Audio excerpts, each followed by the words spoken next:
உருளைக்கிழங்குக்கு தோல் சொரவிட்டுருக்கேன். உருளைக்கிழங்கு பொரியல் செய்ய போகிறேன்னு நினச்சிங்கன்னா அதுதான் இல்லை. உருளைக்கிழங்கு வச்சு பூரிக்கு மசாலா தான் செய்ய போகிறேன்.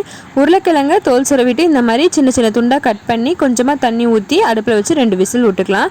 பக்கத்துலேயே ஒரு கடாய் வச்சு கொஞ்சமாக எண்ணெய் ஊற்றி கடுகு உளுந்தம்பருப்பு, பொடியாக நறுக்கின வெங்காயம், பச்சை மிளகா, வரமிளகா, கூடவே ஒரே ஒரு சின்ன தக்காளி, இது எல்லாத்தையும் போட்டு நல்லா வதக்கி விட்டுக்கலாம். அது வதங்கிட்டு இருக்க டைமில் 2 விசில் நம்ம உருளைக்கிழங்கு ரெடி ஆகிடும். பார்த்தீங்களா, நம்ம தோலோட வேக போட்டோம் அப்படின்னா நம்ம அவசரத்தில் செய்யும்போது அதை ஆறுனதுக்கப்புறம் தான் தோலை உரிக்கணும். அப்புறம் அதை மசிக்கிறதுல ரொம்ப லேட் ஆகும்.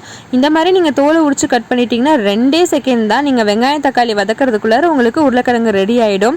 அதையுமே மசிச்சு போட்டுட்டு கொஞ்சமாக தேவையான அளவு தண்ணி ஊற்றிட்டு கொஞ்சம் மிளகுத்தூள் இல்லைன்னா இஞ்சி சுரவி போட்டுக்கோங்க. ஏன்னா உருளைக்கிழங்கு வாயும் இல்லையா.